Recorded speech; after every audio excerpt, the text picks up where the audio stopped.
Well, Chris, I've no idea what happened there. Probably a bad start that reflects the night that we're having at the moment. So far, we were all settled down on our Sunday, presumably spending some time with the family, and then the bomb hits. Kevin Muscat is no longer going to be the Rangers manager. He is the second manager to get well down the road with Rangers before pulling out. Now,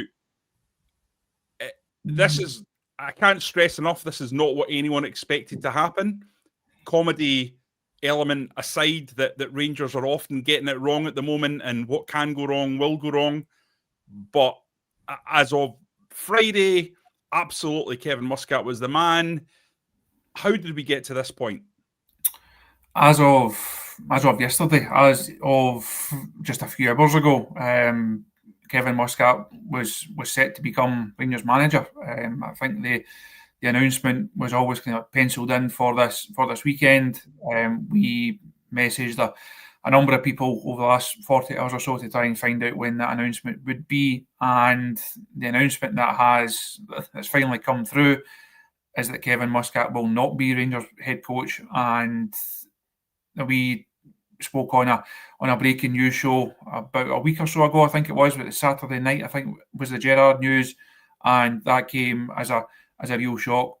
Steven Gerrard got a long way down the road to becoming Rangers head coach or Rangers manager.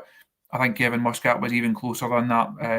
Talks at a really advanced stage on that deal, but the deal has now fallen through. Now, this is not 11th hour. This is 11th hour and many minutes towards the 12th hour, and it's a real blow for Rangers, a real shock. Understandably, questions turn to, well, who next and what next? But I think Rangers will have to take a bit of stock and certainly get to the bottom of why they've approached two managers, got really far down the line with two managers, and for whatever those reasons are, they both said no. It's not a good look at all for Rangers as a football club, and it's not a good look at all for this new hierarchy. The initial reports that were coming out suggested that there was an issue there after Thelwell had made an agreement with, first of all, Parag Marat and Andrew Kavanagh, that he was then into a meeting with the current custodians of Rangers Football Club in a sense of the day-to-day, Patrick Stewart and Kevin Thelwell. Is that your understanding, that the problems arose after those meetings? They've certainly arisen very late, and as I said, they actually spoke to a couple of people this morning to do a bit more background on Kevin Muscat and to do a bit more background on this deal. As people will know, we like to do these inside the deal pieces to give fans a bit of insight into not just the person and the player or the manager, but how the deal has unfolded, some of the twists and turns. This is a twist and turn that was wholly unexpected, and it has come very late. So both those people that I spoke to this morning were confident that Kevin Muscat would become the Rangers head coach. But as we've touched on there, that will now not happen. And word from the club tonight is that the process was far down the line, but they just weren't able to get it over the line. Not quite saying it wasn't the right time, but one source that we spoke to could reference the start date that Kevin Muscat could potentially have. For me, that's something that you know early on in the process. You know what Kevin Muscat's position is. I think he's been very clear throughout the whole process that he's determined to see through his season in China. You'd have had Rangers fans watching their game on Friday morning, hoping that they picked up the 3 points. It takes them that wee bit closer to that Chinese Super League title. Rangers have known for some time that Kevin Muscat was going to see out his season. They knew what his stance was, and I think that that briefing, that way that the club are presenting it, that's not going to wash with the Rangers fans, because I don't think they will see that.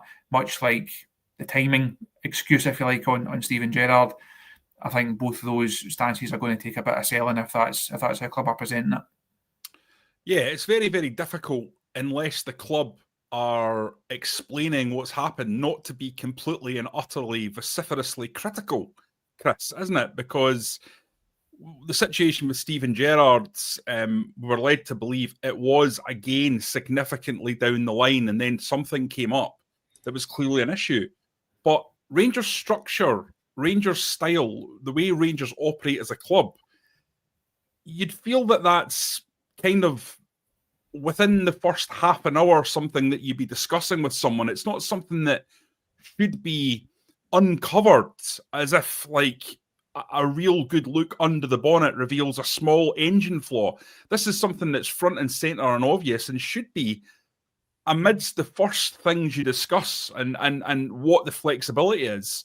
We shouldn't be 3 or 4 or 5 days or 6 days down the line in a managerial search to find out that, oh, well, this little small element doesn't quite work, or this little small element doesn't quite work, and then it becomes intractable. The situation has been going on for 2 weeks now.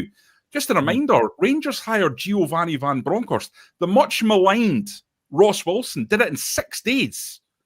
That was Gerrard unexpectedly out and Giovanni van Bronckhorst, who, let's be honest, was a guy at that time who had no few suitors and wasn't someone that Rangers could just pluck out of the air with a limited amount of promises. You know, that was not necessarily something you can just do with him desperate to take the job and willing to do anything that you say. And that was the much maligned Ross Wilson. This is 14 days on. 2 managers have got that far down the line that they've taken everyone to the point that they expect the deal to be done.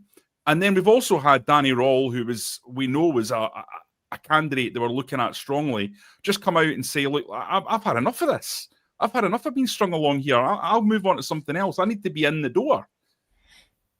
It's honestly, Chris, it's a farce, and there's no other word for it. And there may be complex reasons behind all this, but it's impossible not to start turning to Kevin Thelwell and Patrick Stewart, primarily Patrick Stewart, I would say, as the CEO, and say, what on earth's going on? As I said right at the top of the show there, it's an appalling look for the decision makers. It's an appalling look for the people that are running Rangers on a day-to-day basis. And if you are Andrew Kavanagh, if you are Parag Marat and the 49ers, you must be asking serious questions now. You're not on the ground day-to-day. You're not in every meeting. You're clearly not at every game, even though you're watching every game from afar. You're putting your trust in the executive team and the staff in and around Ibrox, both in a football sense and a non-football sense. You are relying on them to run Rangers efficiently, successfully. That's not happening right now. This is an embarrassing episode for Rangers Football Club. We wrote about it. We spoke on a number of shows from the early days of Russell Martin. We knew it was not going to work. The succession plan should have been in place. You know where you're going to go when you finally have to make that call. That call on Russell Martin was made far, far too late. The backing that he received went on far, far too long. Should never have got to the stage that it was allowed to get to. But when you then get to that stage, you have to be able to move quickly and decisively. Made the point last week speaking to a couple of people. You look at recent moves in the Premier League, West Ham making an immediate change, Forest making an immediate change. Obviously, their one has not quite worked in terms of Ange, but it was a manager out and a manager in within hours.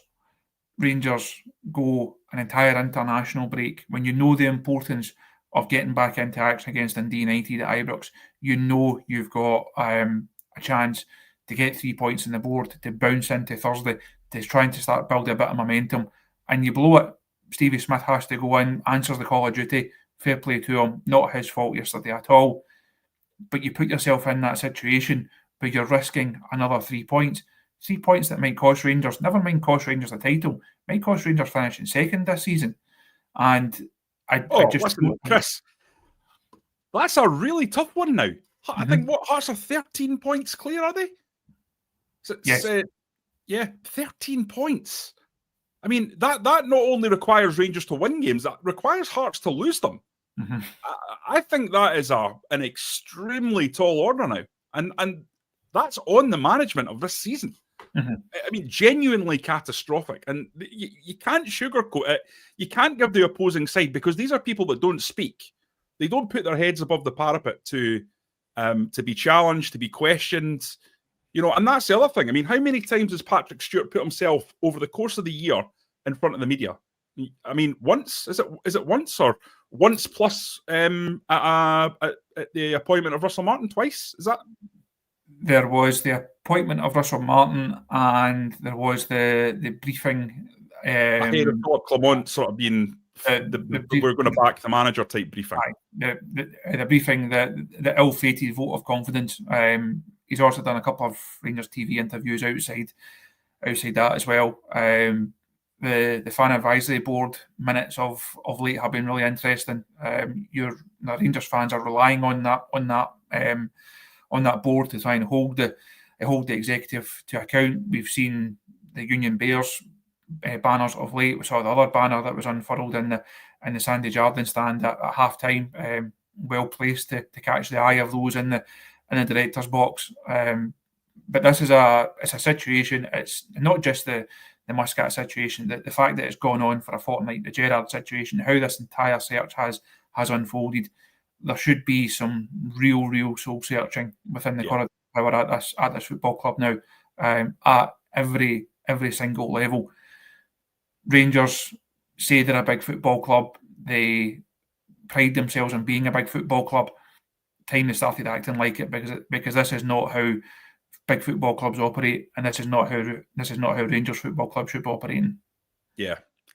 Feels like Rangers are going into a sort of zone where you'd never thought they would be, which is actually worse than things were under the previous boards. And given the amount of finance that's been made available, Chris, it's absolutely remarkable that we're sitting here in this situation. I mean, we don't know for sure how much money has been spent other than £20 million net in the summer. But if the fees that we think are right are anywhere near right, the likes of Yilmaz, Igaman, and several others leaving, Dessers, you have to imagine that somewhere close to 30 to 35 million has been spent on this squad. I mean, 35 million to get a squad that is currently sitting in sixth with 6 draws in 8 games. And I am not one to be jumping on the barricades and saying, right, time for protest and all the rest of it and all that sort of stuff.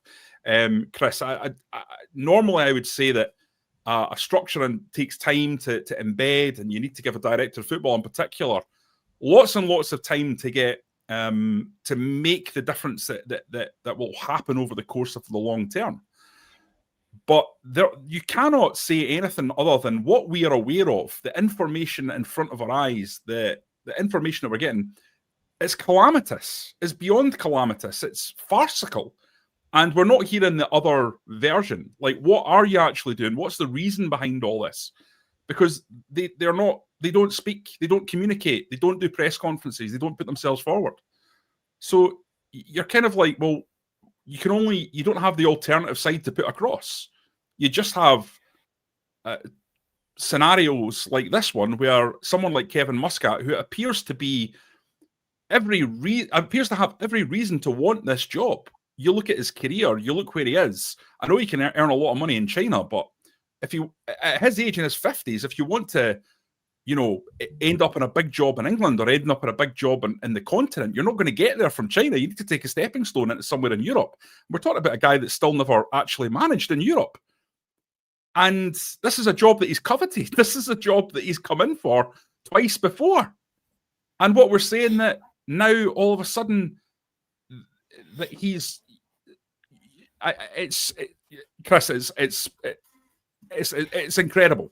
Because as you say, you just cannot buy that idea that Kevin Muscat has been rejected at the final hurdle because they realise that he's not going to arrive till November 22nd. That was the case always. I mean, What manager is going to run out on a team with 4 games left, now 3 games left, to secure a title? And would you want that manager if they were prepared to do that? I mean, what does it say about their character if they're prepared to do that? So that to me, just I find it incredible. I find it mind blowing. And if they're saying that, well, we've actually found a better candidate, and tomorrow they announce that they've hired someone who we didn't think was as credible a candidate as Kevin Muscat. And let's be honest, Kevin Muscat was a very credible candidate who ticked a very large number of boxes. Then I worry about where this season is going to go and where this situation is going to go for this Rangers board and this Rangers ownership, because they are already in a place where it's very, very difficult to see how they reconcile what is currently going on to the fans. How do they do it? How do they turn this round? It's not the most pressing question that has to be answered at Ibrox, because that question it's certainly up there. They have to find a way of convincing the Rangers fans that they are the right people to take this club forward. And to find yourself in this situation, 5 months after the takeover, it takes quite some doing. Now, Rangers fans have been through an awful lot over the last 10 years. They've seen an awful lot. We've written and spoken about an awful lot, but this is a situation entirely of their own doing, entirely self-inflicted. Now, we speak about shooting yourself in the foot. This board are going about blowing their leg off at the same time, and how they go about, as you say, reconciling that to the Rangers fans. It's going to take some selling, and it's not just a couple of marketing slogans. It's not just throwing a bit of money at it. They have to earn the trust of the Rangers fans. They have to show the people that are putting their own money in, that are putting time, money, and effort into supporting this side and this club. They have to show them that they are the right people to be taking this club forward, because they've painted themselves into one hell of a corner already. Yeah, we've got 5,000 people watching live. Guys, if you can give us a like, that would be much appreciated. We've only got 81 at the moment. Please give us a thumbs up, as that helps us reach as many people as possible. That'd be a big, big, big help to the channel. So just give us a wee thumbs up there and help out.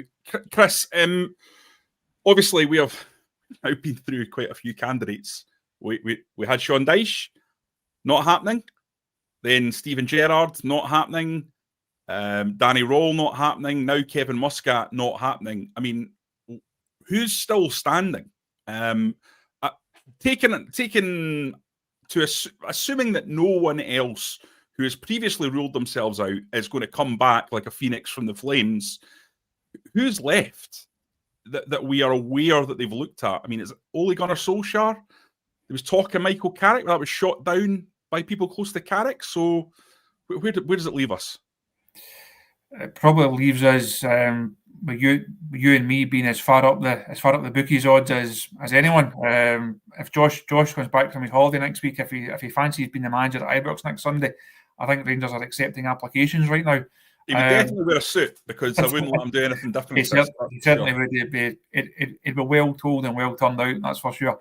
To be honest, I actually don't know where Rangers go from here. If you are a manager and you are in the market for a job, you see 2 guys that have turned down this job. Steven Gerrard, great affinity with the football club, spoken about that. Great affinity with the fans, spoken about unfinished business. If it's not good enough for Gerrard, you're having to ask questions. Kevin Muscat, history with the football club, has been in for this job on several occasions, clearly wanted it, clearly was far down the line. He decided that it's not for him. If you are in the market and you think, I quite fancy the Rangers job, surely next time you sit down, or whenever you do sit down in front of Andrew Kavanagh or anyone else at this club, they're not interviewing you, you're interviewing them. You have some serious questions about where this club is and where it's heading. Whoever they choose to go for now, what a bargaining position they've got. You can basically name your price in terms of your wages, you can name your staff, you can name your structure, you can name your transfer budget, because Rangers don't have any other options right now. They have put, as I said there, painted themselves into a corner, and whoever they go for next, wherever this saga, I think it's fair to call it, wherever this goes, the next manager has got such a strong bargaining position. They've basically got the Rangers board over a barrel, and the Rangers board only have themselves to blame for that. Yeah, listen, I'm going to have to put my hands up and say Billy Robertson, he's got this right. I did say that Muscat hasn't managed in Europe. He did manage for a short period in Belgium. It was not successful. I did say that. That's a factual inaccuracy. And that's why I've passed on the baton to Joshua and Blair and all the lads. And I'm only doing this because people are on holiday. Because it's a calamity when I come on and say things like that. Anyway, Chris, a few people are obviously firing in names. Lampard is one that is continually mentioned here. He obviously came out with these very, very positive comments about being a Rangers fan when he was a kid, and he is doing a very, very good job at Coventry. They are, I think, last time I checked, top of the Championship, unless something's changed over this weekend. I think, would we not have heard now if that had been bubbling away in the background? Certainly a name the size of Lampard, I think, brings with it a level of noise that for me it would be likely, surely, that something would have leaked out by now. I may be wrong. It may be that they've managed to keep it completely under wraps, but I just don't see that. What's your immediate reaction to that one? He's a manager that I would certainly like to be in the running. He's a manager whose stock is very high. Would he leave a club that could be going places, a club that could be going to the Premier League? Would he be leaving that to come into whatever show this is at Ibrox? I would be surprised. As I said, they're really interesting to see who's actually going to be linked with us now, who's going to be in the running. Again, source at Ibrox tonight insisting that the process is still ongoing and they've been speaking to various people in parallel. We'll leave it up to the fans to decide how many people are actually in that particular race, because it looked like Steven Gerrard had won it. It looked like Kevin Muscat has won it. If there's someone coming up on the outside ready to snatch it, you can't say they're the favourite. Rangers cannot put a statement out when they finally appoint someone to say he's been the outstanding candidate throughout this process. Fans are not going to buy it. We see a number of names doing the rounds in the comments there. To be honest, I've got no idea where Rangers go from here. But they're going to have to come up with something very, very quickly. Because let's not forget, I'm heading out to Norway on Tuesday, and they've got a Europa League game on Thursday that they simply have to win, or you can all but write off that ambition this season as well. Yeah, and to write off a Europa League campaign after 3 games, I mean, it doesn't bear thinking about after the quality that Rangers have produced over the last, basically the last 5-6 years in that competition. They really have helped Scottish football so much with the level of performance, helped the club no end in terms of the financials as well. And to think that there would be such a level of almost decline that Rangers would be in a situation whereby they were effectively just playing for pride.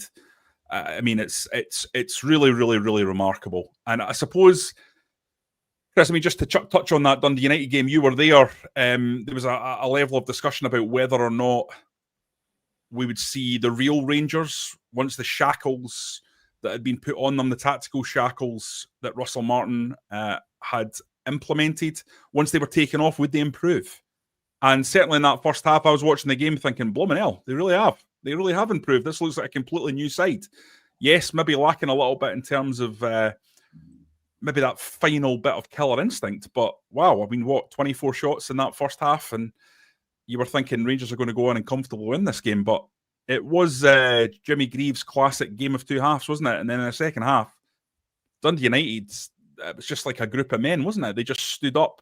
They battled, they reorganised, they won every single ball, and United were much, much better in that second half. First half was better, but better compared to a dreadfully low bar.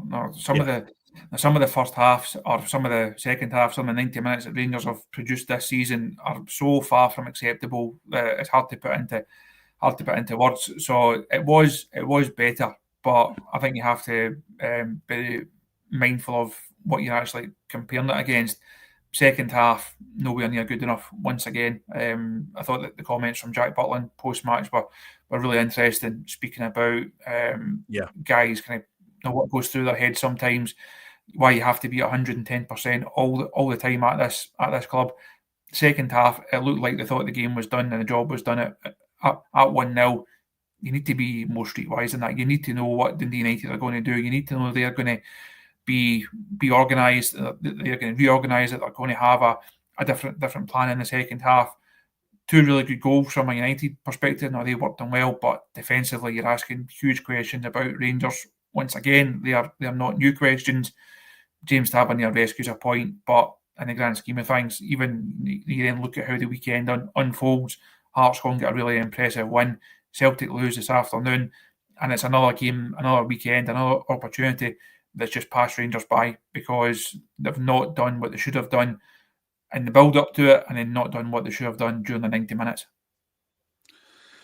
Yeah, it's remarkable to think that if Rangers had won that game, they'd only been, six points behind Celtic, and probably with a new manager in reasonably good shape to go and still pull something out that's this season. But the way Hearts are playing, I mean, listen, you've got to say that the law of averages is that Hearts will fall back in some shape or form, some manner.